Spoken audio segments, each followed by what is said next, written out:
Hey everyone! In this video, I wanted to show you guys the process that I went through to make this beautiful Labradorite piece for a client. I love the flash in it. This one, it incorporates elements of basic bead stringing and wire wrapping, as well as chainmail, wire weaving, all sorts of stuff. So let's get started. So I'm working on a client piece for a customer today, and I wanted to share the process with y'all of how I go about they gave me a rough idea of the colors and forms that they wanted in their pendant, and it's going to be quite steampunky. So again, I really enjoy sharing with you guys the creative process that I go through trying to kind of make these things come together and happen. And so I'm going to see if I can't scooch this up so you can see what I'm doing a little bit better. So these are stainless steel 20 gauge 1/8 inch rings that have been saw cut. I am working with a very beautiful Labradorite. You can see that kind of beautiful flashing that it has going on there. They wanted primarily bronzes and coppers, but we discussed it, and the silver, or like the silver toned stainless steel, this is actually surgical steel, and it won't oxidize and tarnish the way that copper or brass or bronze would. So I'm setting up some rings for a half Persian 3-in-1. 2, 3, 4, 5, 6, 7. And it's been a while since I've made this weave out of this size, so I don't know exactly how many rings are going to go around. If this were a 18 gauge 3/16 project, this would probably take about 25 rings to go all the way around. 2, 3, 4, 5, 6, 7, 8, 9, 10. And so I'm going to start by setting up maybe about 40 or 50 of these rings, because I mean, they don't go bad, and even if I extend just a little too far, like make it longer than it needs to be, it's not like the rings are ruined by having already opened or closed them. They'll just be prepared for another project already. 1, 2, 3, 4, 5, 6, 7, 8. And this is the kind of tedious part of chainmail that can be so time-consuming, but also gratifying and meditative if you're into that. 5, 6, 7, 8, 9. 6, 7, 8, 9, 10. Okay. And so as I open all of these, I'm trying to stay pretty consistent about the angle at which I open. And I kind of set them down in rows of 10, because it really helps to have a little bit more organized. 2, 3, 4, 5, 6, 7, 8, 9, 10. So there we are. Now I'm going to start weaving from this side. So this ring right here is going to be my first one, so it's going to have 2 closed rings on it. And I'm not going to go into too much in-depth on how to weave this. If I remember to, there'll be a little link somewhere on the screen that pops up that'll take you over to where I'm using a larger ring size, and using a larger ring size, and with doing this weave as the focus of the whole tutorial. And I just grabbed up a pinch of rings, and I'm just closing them and setting them on.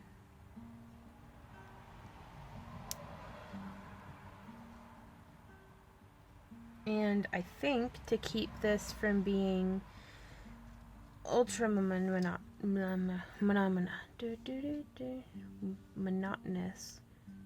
to keep this from being ultra monotonous, I might go into editing and kind of skip over this. Okay, so I ended up setting up way more than what I needed by like 15. So now you can see this fits just snug enough that it's gonna hold on, but not so much so that it's stretching the rings. Okay, so I contacted the client and we both agree that the silver around the edge really makes the stone pop. So I'm going to move forward by using, this is DevCon brand, 2-part 5-minute epoxy. I've already used some of it, so it's not completely a fresh container, but I'm just going to pull the end off. And this has some like scrap tags, and it's a kind of waxy paper that I like to mix on. And I'm just going to sploosh out just a bit. That should be plenty.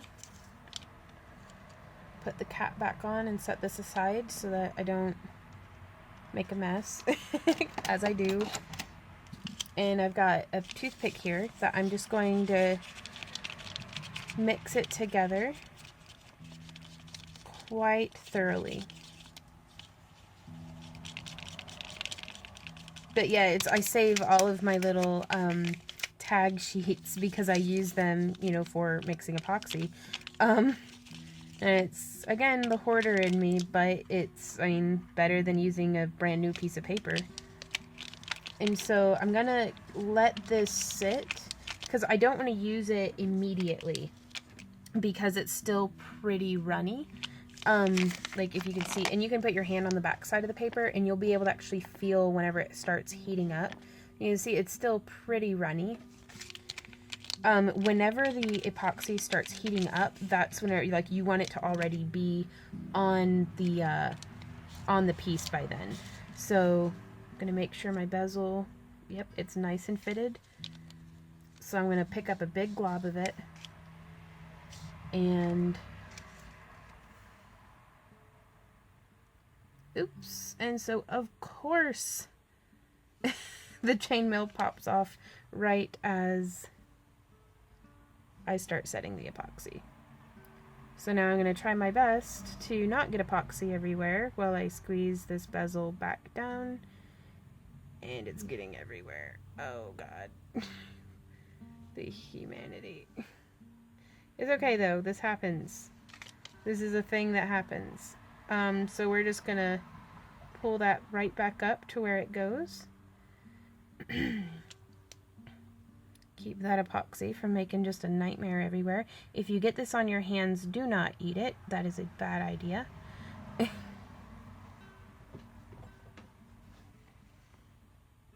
Oh, this is a nightmare. But I've done this, like, I can't count how many times I've messed up. Because this isn't messing up. It's just adding a sense of adventure. Okay, so the bezel is re-secured. I'm picking up more of a glob and globbing it on. I use the toothpick itself to kind of push the epoxy around into where I want it to go. And then whatever is left, you can use on other projects. There wasn't quite enough there to use on anything else. And now I just kind of keep an eye on it. I want to make sure that it's not leaking through to the front. I want to make sure that the chainmail bezel does not pop off. So I set that aside into the trash can. Or my little bag that gets sorted later. And then we're gonna wait for that to cure all the way. So we established that she did like the silver, and I went ahead and glued it in. And we had a little bit of leaking around to the front, but I whittled it back with a craft knife. And it's going to get kind of covered with the wire wrapping anyhow, so it's just a part of the natural evolution of the piece. And so now I'm going to begin the wire sculpture that's going to be going around the edging. So let me get these rings out of the way.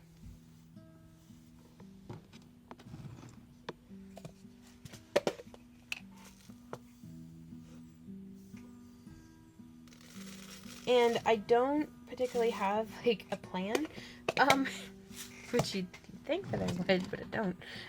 I don't really have much of a plan for how exactly I'm going to have the wrapping go around this. And so I'm going to pull out, these are 20 gauge and 18 gauge in the copper and bronze. I'm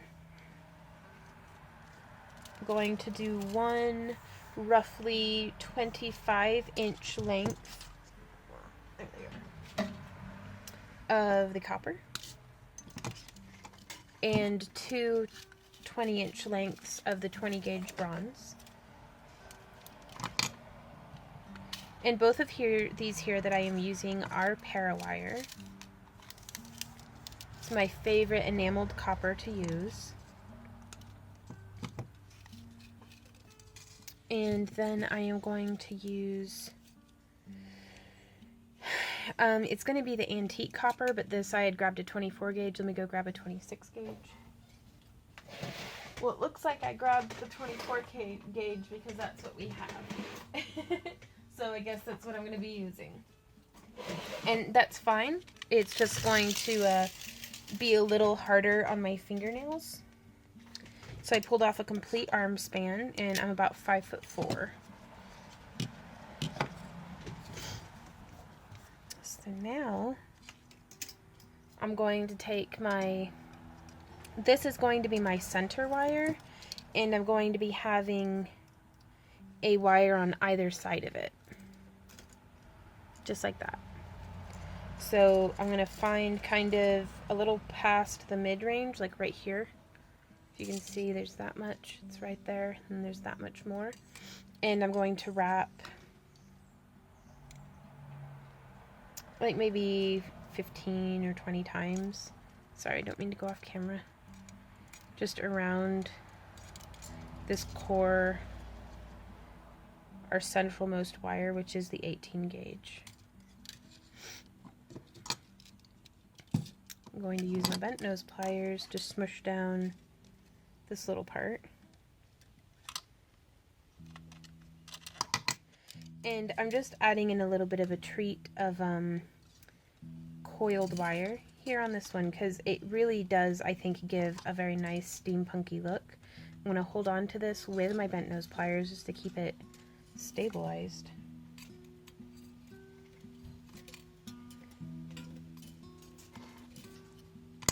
And I'm having such a hard time, I'm actually just going to bring it down to the end just to get it started. There we go. Instead of trying to coil around all of that wire. Okay, so now that I've got a pretty generous section, I'm going to slide it back to where it was. And I'm going to place this wire on this side. And I'm going to wrap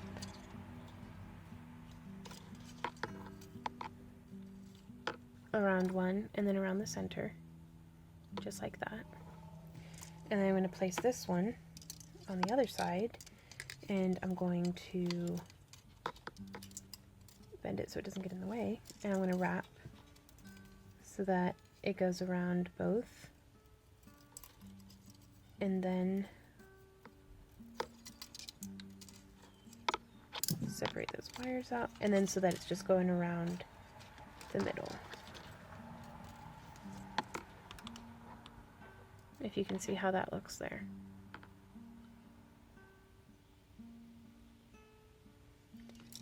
So around both. Eeh. I'm actually going to wrap it around the whole back and then just catch it on the middle. So wrap around everything, catch around the middle, wrap around, oops, sorry, I didn't mean to just punch my camera. Wrap around everything, wrap around just the middle. Oop, I skipped one, I guess. This is, again, perfect example of just making it up as I go along. Okay. So here we have a complete wrap going around And then I'm just always repeating myself back to this spot right here in between these two wires, and then coming up on the other side of our 18 gauge center wire. So wrap around behind. I don't know what the neighbor's dog is yipping at.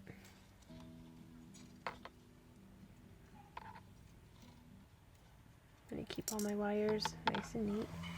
Just scooch all this out of the way.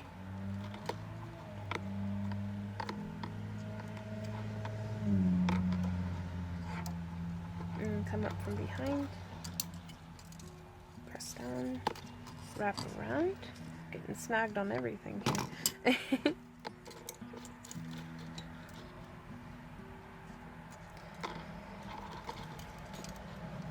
But yeah, right around to the front.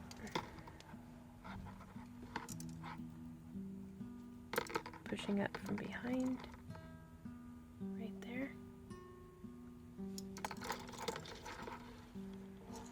Pressing down, wrapping all the way around. And so let's see how this is looking on the back. It's looking pretty interesting. And it's just making this nice, repetitive, kind of tighter, almost like a coily gear weave. And I'm going to continue this until it's about maybe 3 inches long. Yeah, maybe 2.5, 3 inches long. So I'll be right back. So here you can see I've done 2 inches is all I ended up doing of this repetitive weave. And this is what the back side looks like. It's not as even as I would have liked, but fortunately nobody's going to be able to see it. Here I have a knitting needle. This is a size 11 and 8 millimeter knitting needle.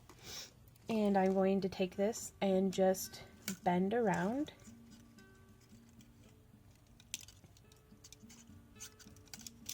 And I want to keep all my wire nice and compacted together.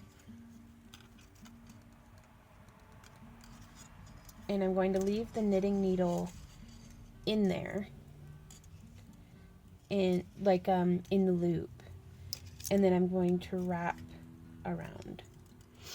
And so now here you can see it worked out very conveniently that I ran out of the weave that I had done, right on the back where this transition is happening. So now I think what I'm going to do is I am going to weave a decorative just 2-2. I'm going to bend this one off to the side, and good gravy. I'm going to wrap twice around the 18 gauge copper. 1, 2, and then twice around both wires. 1, 2. Pack that down in my fingernails. Let's see. 1. I really do prefer a 26 gauge wire to a 24 gauge because this is like, I don't know if you can see, but it's already making little notch dents on my fingernail. It's not that bad now, but it will be. And then so yeah, I've got 2 around the 1 and then 2 around the 2. So you can see how that is just getting started, and I'll repeat this. But what I'm going to do also is this side, like this one here, I'm going to thread through the bail, and I'm wrapping it around the base here. That way we don't have to worry about any kind of separating. Okay, So I am going to continue weaving this until I'm out of weaving wire. So I'm going to do that and then I'll be right back. So I got all that finished up being wrapped. And now on this side, I've separated off one of the 20 gauge bronze wires, and I'm wrapping with another full arm span worth of the 24 gauge antiqued copper. And I wanted to talk to y'all a little bit about, I've done a video on how to coil a thinner wire around a thicker wire before, but I was using an 18 gauge wire. An 18 gauge is not quite, like, it's thicker than the 20 gauge, so it's not as flimsy. So when you're wrapping around a thinner wire, I try to keep it pretty short. Like, I only do like 5 rotations, whereas whenever I'm wrapping an 18 gauge, like, I'll go ahead and do like 20 coils and then push it down. Whereas for on the 20 gauge, that's my technique for keeping it nice and tight and even, is I only do, I mean, maybe 5 millimeters worth at a time.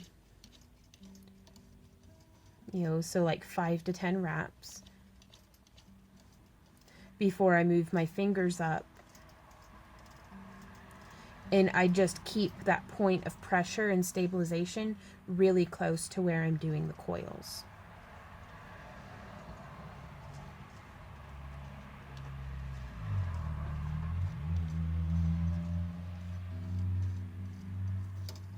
So, oh, and then stuff like that happens, which is like crap. So what I do is I straighten it back out. Then I'm going to grab the end here with my pliers and pull down, and then I can use my nylon jaw pliers to straighten out this messy part that I just made.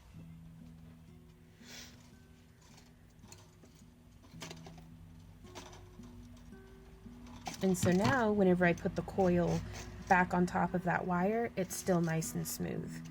But that's, I'm trying to get the coil smushed down, and it zigged, you know, turned the wire into a big Z on me. So those are just some of the problems that you'll run into here and there. And so to try to avoid having to recompress the wire down every time, I just try to wrap it pretty smooth and tight on the first go. And then just to pull it down, I just grab the core wire with my pliers and then pull down with my fingers. And I'm going to continue doing this for the whole rest of this wire, and then I'll meet you guys back here. So now that we have this going on, let's see what we want to do. I think I'd like to have a little flowery piece coming down over the top. So I'm going to thread on one of my bead caps and this gold bead, and then another bead cap, and I have them set up in such a way that it looks like they're holding the bead, if you can see that. And I'm going to set this right here,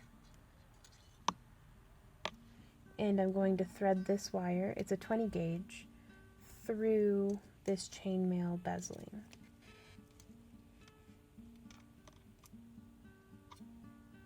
And I'm going to tighten it down pretty significantly, that way it'll hold everything in place.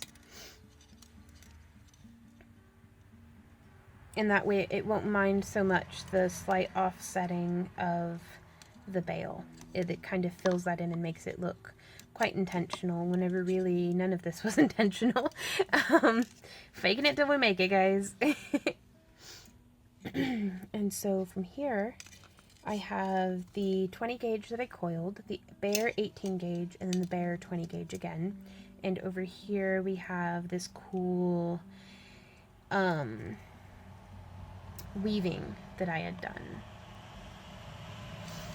Now I wonder how this weaving, would it enjoy being crossed over like this? Maybe. Ooh, I kind of like that.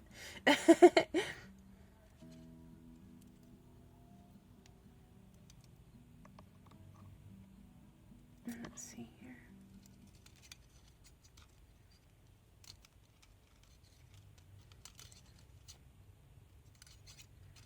I think I'm going to sweep around from the top on this one and thread through, because where the epoxy filled in, I can't thread through. So I want to thread through in a spot before that happened.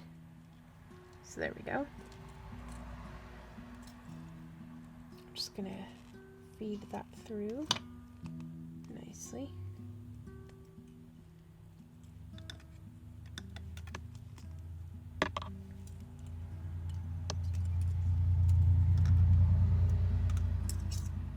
And I don't really want to cover too much of the stone up. Like, in fact, I don't want to cover up any of the stone if I can help it. It's so pretty.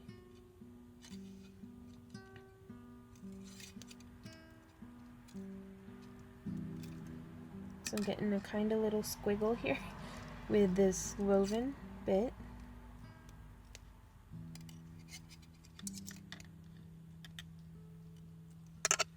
And now I've got this other piece of the 20 gauge, and I'm going to feed through the back right there.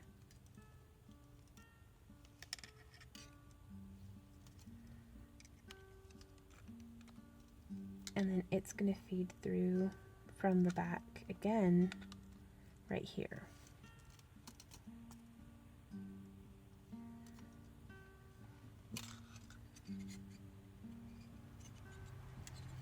And so with this,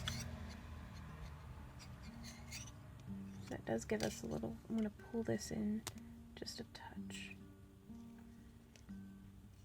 Sorry, it's creative process happening.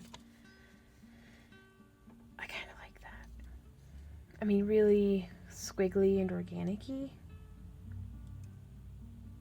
Hope she likes it. I mean, that's what's important. But the reference picture that she had sent was of work that I had done 4 years ago. So, I mean, it's difficult to try to replicate work from that long ago because I've changed so much. So I'm going to thread on another bead cap and another gold bead.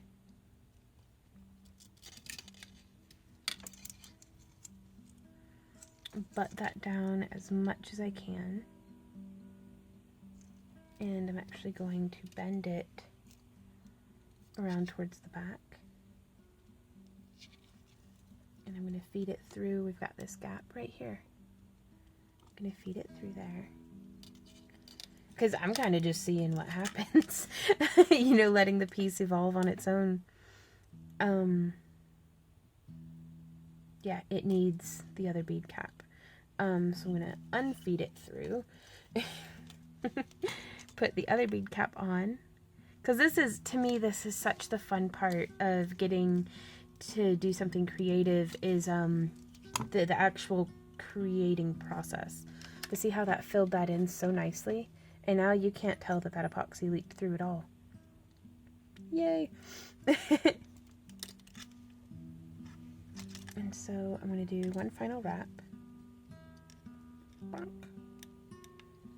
here around. Well, actually, I don't want to cover up any more of this weaving if I can help it.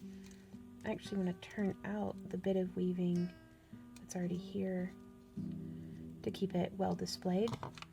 So let's see what's happening on the back. So I'm going to actually, excuse me, I'm going to snip right here.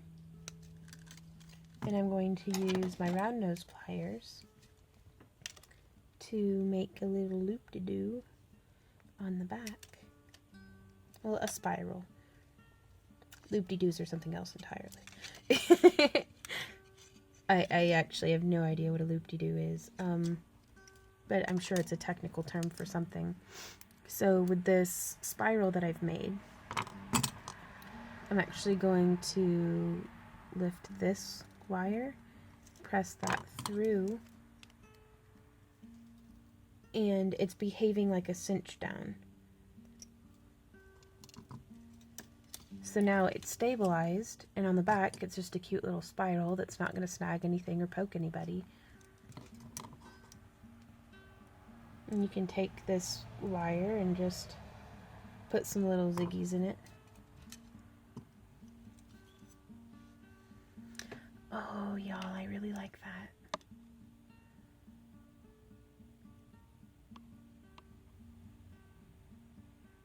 I'm jealous. It's official. This happens every time. I get so jealous of the people that I get to make something custom for because I'm like, oh, this is so pretty. Kind of want it. So it's a little naked on the other side. So what I'm going to do is these wires, I'm actually going to just bend around to the other side.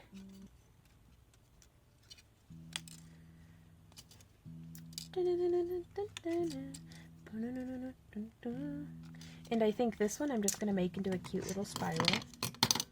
So let's get a snip going, maybe 3 finger lengths. Yeah. And save all these little scrap bits. They'll be perfect for something else.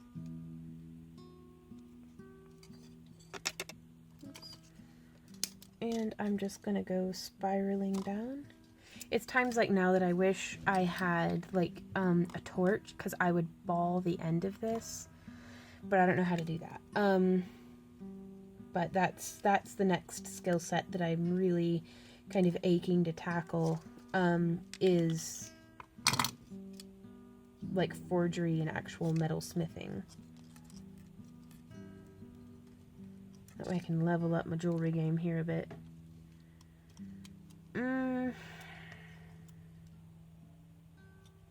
That's a little large of a spiral for what I had wanted. So I'm going to unspiral it. And I'm going to snip like right about here actually. And I'm going to recreate that spiral. And I'm going to try to give it a tighter initial looping by squeezing down on the box of it. See how that made a really nice tight little loop? And then from here you can take your nylon jaw pliers and start, I'm going to get something that'll grip a little tighter.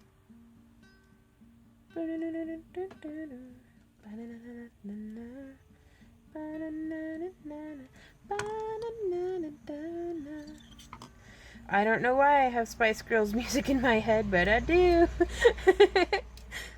It's because I said Ziggy. Ziggy, Ziggy. Oh, God. I'm so sorry. Y'all didn't sign up for this. Okay, so that came out a little different, but I don't mind it a bit. And I still think it's too big, so I'm going to open it back up one more time. I'm going to snip off the wire again, and I'm just going to do what happens. Whatever happens this time is probably going to be how it's just going to be, because I really don't want to overwork the wire.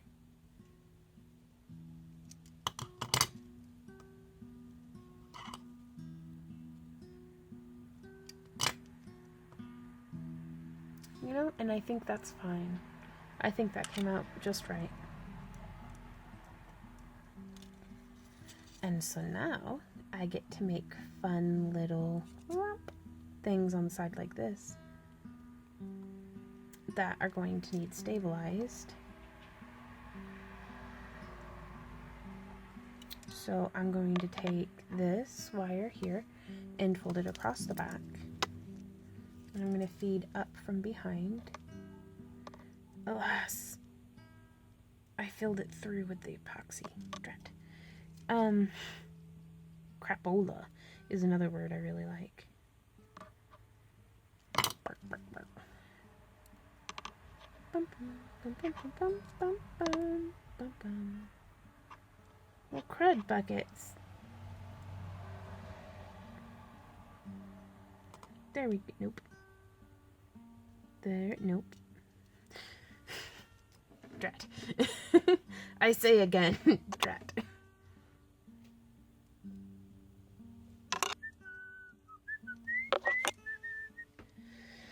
Harumph. Okay, so now I have a needle tool. Because if there's not a hole, we're going to make one. And I'm going to pick the spot that I want a hole to be in. And I'm going to poke it until there's a hole there.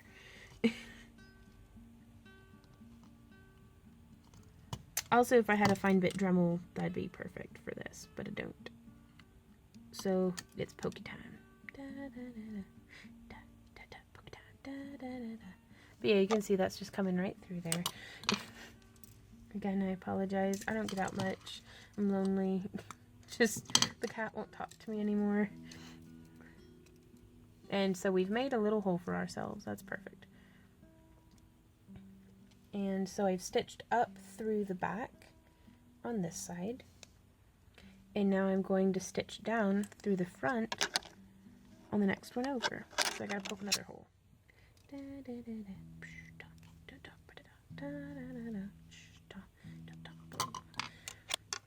I think this is called reaming. Like there's tools called bead reamers that you can do that on regular beads. And it just makes a nice, subtle, simple little stitch. But that'll hold it on there nice and tight to the back.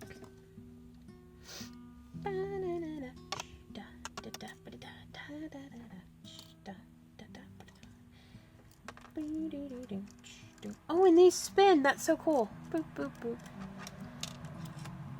I don't know why I'm channeling me bad music. It's not bad, it's just different. It's classic, is what it is. And so I snipped my wire, and I'm kind of just twisting in, making a cute little spiral to fill in right there.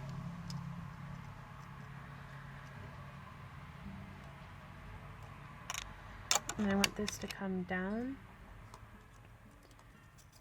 maybe around this, I don't know. Yes. And I think I'm going to make, yeah, that's what I'm going to do.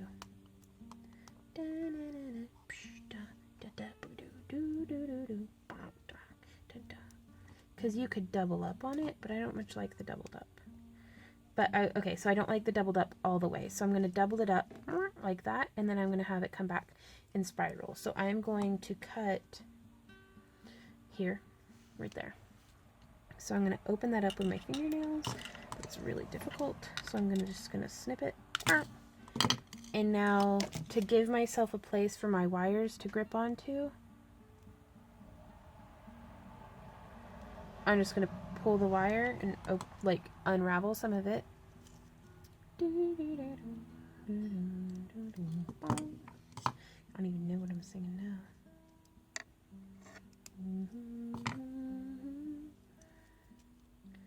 So here's this, and here are our round nose pliers, and we're coming down, oops, sorry, into a little spiral.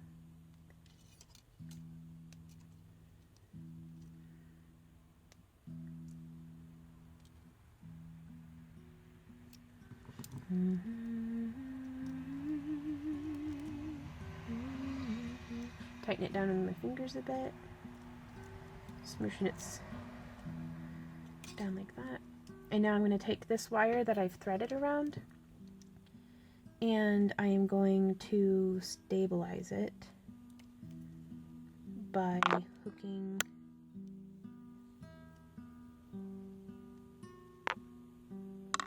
back up and through right there. And I'm going to grab this with my pliers, pull through, but before I pull through all the way, I'm going to hook through that part of my spiral.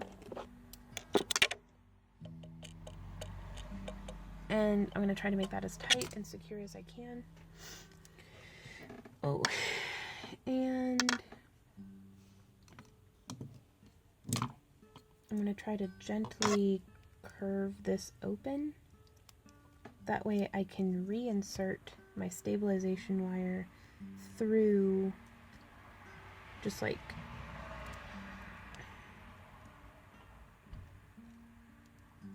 I don't know. I guess I'll put it around both of them. Yeah, I'll do that. But before I do that, let's figure out what I'm going to be doing exactly with this bottom part.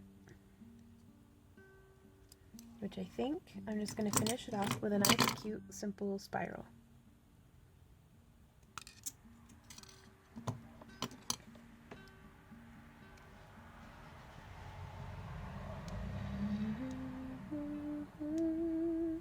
I remember whenever Randy and I met this particular client, it was a very fun convention down in Atlanta, I believe. And if you're watching this, you know who you are.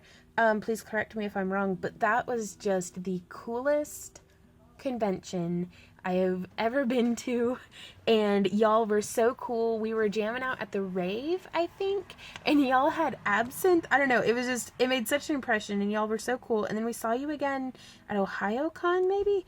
I don't know, it's been an adventure. But it's just, y'all have been so cool every time we've seen you, and I'd love to hang out again if we ever cross paths. But until then, I'll just keep making really cool jewelry for you. So there we have a little finishing spiral, and I've threaded the stabilization wire through it, and I'm going to bring this around, and I'm going to make a loop-de-loo through this cross wire on the back.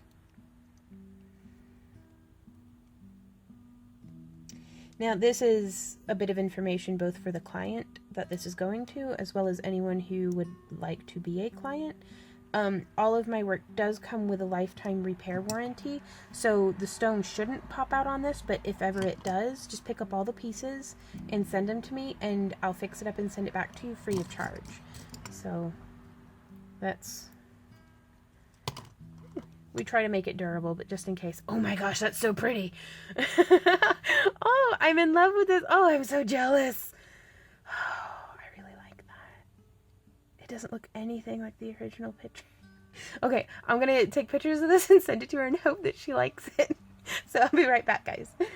So the client loves it. And I'm so excited because this is still, like, right now one of my favorite pieces.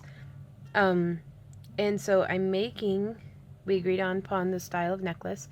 The lighting in here isn't catching it too well, but these are 6mm Labradorite beads, some little bead caps, the same as what I used in the pendant, and then 4mm brass beads. And I'm wrapping with the scrap or spare 18 gauge and 20 gauge wires. And so what I'm doing here is, I'm going to show you, I have this little piece. I'm going to come in a little less than an inch from the tip, do a 90-degree bend. Gripping my pliers like this, bending this wire around the nose of my pliers. Now on the 18 gauge I had to use my bent nose pliers to help me out with this, but I'm just going to take it and wrap it around. You can either picture it as like a lollipop stick or the string of a balloon, or however, you know, the neck to a head, but you're just going to wrap this around like so to make a little wrapped loop like that. And then I'm going to thread on a 4mm bead, a bead cap, the 6mm Labradorite, another bead cap, and another 4mm bead. And I want to allow myself enough room to do another about 2 or 3, I'm going to shoot for 3 rotations, like 3 wraps. So about that far away from the bead. I'm going to do a 90-degree bend, just like that. You'll notice I used my thumb to kind of give a counter pressure. I find it gives me sharper corners and angles and stuff when I do that. Place my pliers, again, trying to be consistent about the loop size. Just makes it look tidy. Or you could be wildly inconsistent, it's just whichever you prefer. And now I'm going to wrap,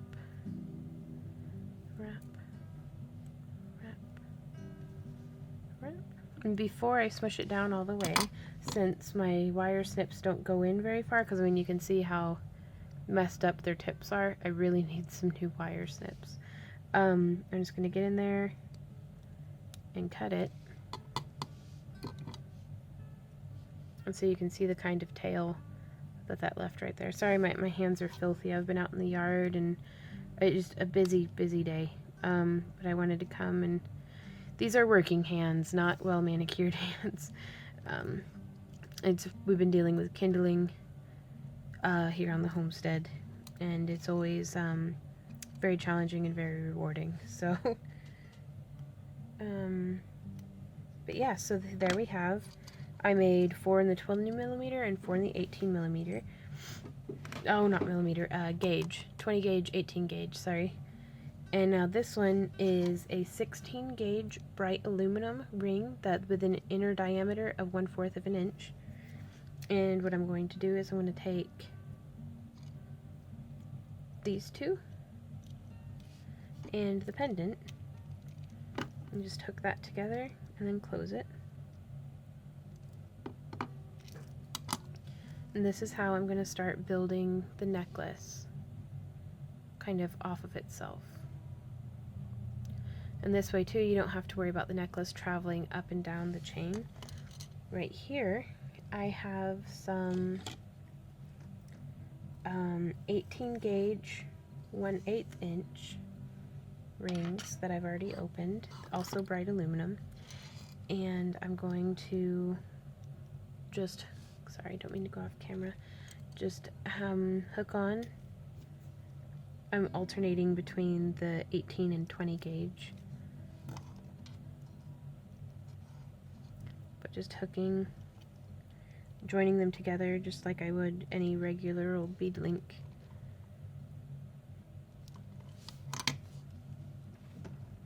So you can see how that kind of builds off the side.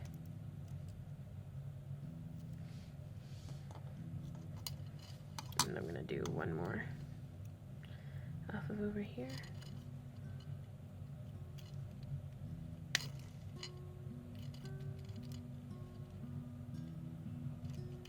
There we are.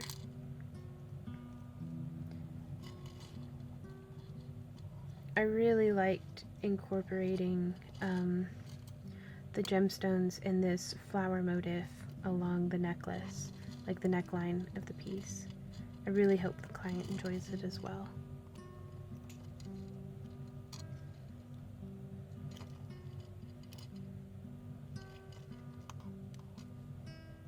Okay, hooking on my last one now, and I'm going to see what this brings our final length up to.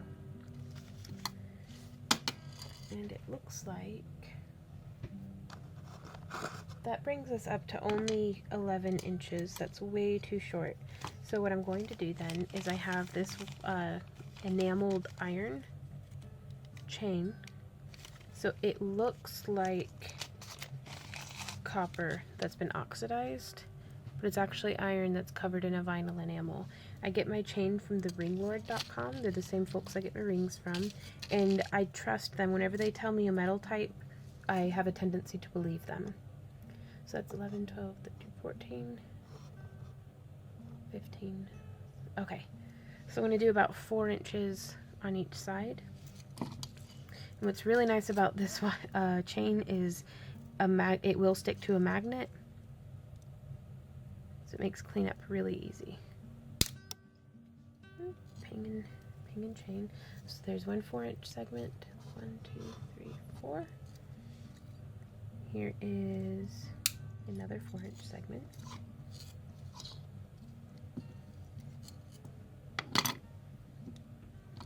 And so from here you can see I've got my little rings again, and I'm just going to attach one length of chain to each end.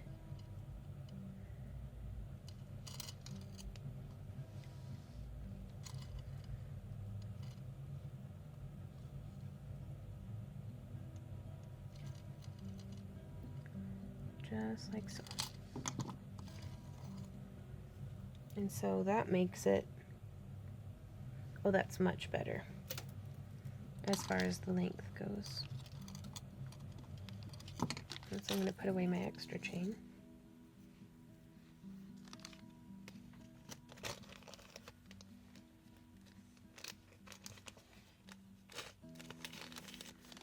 And from here, I do believe I'm going to make a custom clasp for this client.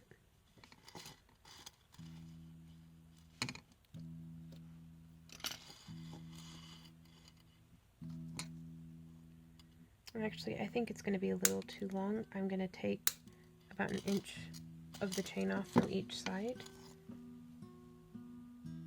Oh, that's much better. And then I'm going to give her just a little bit of extender chain, that way, because this client, I don't know if she knows it, but she wears a choker really well. Like, she's got a good, like, neck and face for it. So this way, if she decides she wants to be able to wear it a little shorter, especially since it dangles down just a bit, she'll have that option. So I'm going to start by doing my loop there on the tip of the wire and the tip of the pliers. And I'm going to kind of just smash that down. Grip loosely, but firmly. Like, I'm not smashing, but it's not slipping around. Bends around like that. I'm going to come down about this far and open that up some. Gonna snip with my pliers if I can. Oh,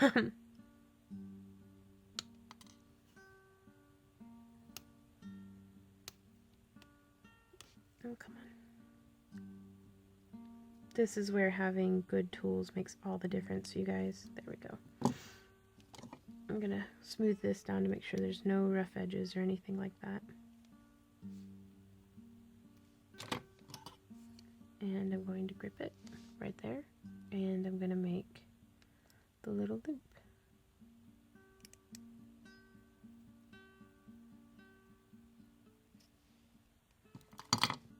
So it's going to sit just like that. And I'm going to use this little ring here to attach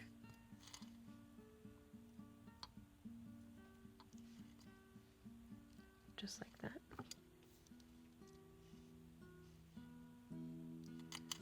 And then let me see if I can't find another. Here's another ring like how we used there at the center of the necklace. And it's too big to fit through the chain, so I'm going to close it. And I'm going to use this last opened ring to hook that on.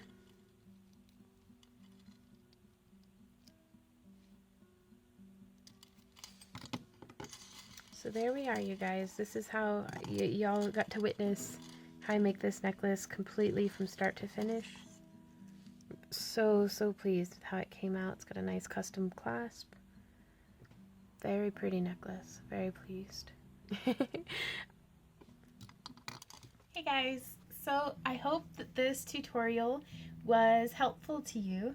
I hope the client doesn't mind, but I'm going to try her necklace on. And that if you guys have any questions, comments, God, this is beautiful. I'm so jealous of her. Oh, one of these days I'm going to have to actually make a piece to keep for myself. But,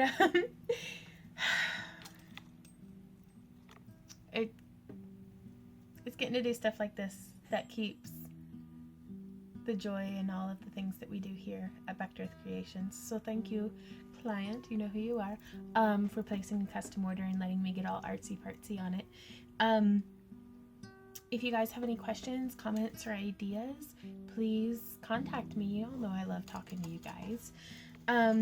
If you have any requests for future tutorials, I would love to get some ideas. I know we've got some requests for leatherworking, and those are in the works, but leatherworking is pretty time consuming. So it's, well, all of this stuff is really, I don't have any excuses. I'm working on it. Also, if you would like to support more free tutorials like this one, as well as participate in my fairy house giveaway, I know that this isn't a house, but twice a month now I do giveaways where for all of my $1 and up Patreon patrons, for $1 you put your name in the hat to win one of the giveaways. And earlier this month was the really cool steampunk heart, but the second half of the month is this really neat 3-dimensional wire tree that I am working on a tutorial for. It'll get there eventually. Like, I've got so much stuff. Like, thank you guys for being patient with me. First and foremost, thanks for being patient.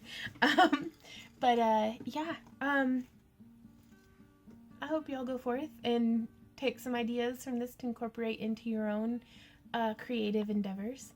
So I'm gonna leave you all to it, but I hope you guys have a fantastic day. Please like, share, and subscribe and all that stuff, but happy crafting. Bye.